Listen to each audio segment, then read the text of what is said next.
আজকের পৃথিবীতে যুদ্ধবিমান মানে শুধু গতি নয়, এর মানে হলো প্রযুক্তি, স্মার্ট সেন্সর, আধুনিক অস্ত্র বহনের ক্ষমতা আর পাইলটের বেঁচে থাকার নিশ্চয়তা। কিন্তু প্রশ্ন হলো, JF-17 থান্ডার আসলে কতটা শক্তিশালী? এটা কি শুধু একটি তুলনামূলক সস্তা ফাইটার জেট, নাকি সত্যি এটা চতুর্থ প্রজন্মের যুদ্ধ বিমানের দলে জায়গা করে নিয়েছে? চলুন আজকে বিস্তারিত কথা বলি JF-17 থান্ডারের শক্তি, প্রযুক্তি আর যুদ্ধ ক্ষমতা নিয়ে।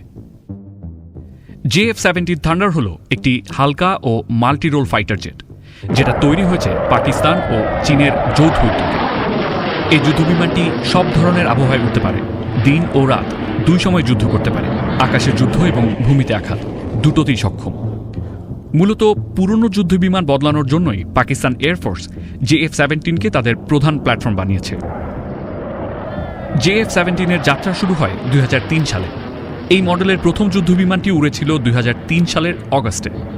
2007 সালে পাকিস্তানে আনুষ্ঠানিকভাবে এটি উপস্থাপন করা হয়। 2009 সাল থেকে পাকিস্তানেই শুরু হয় এর নিয়মিত উৎপাদন।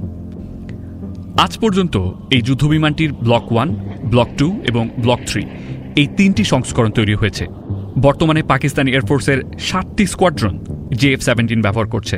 পাকিস্তান ও চীন যৌথভাবে কাজ করলেও এই বিমানটি তৈরির 58% কাজ পাকিস্তান নিজেই করে, যা অনেকের মতে পাকিস্তানের একটি বড় প্রযুক্তিগত অর্জন।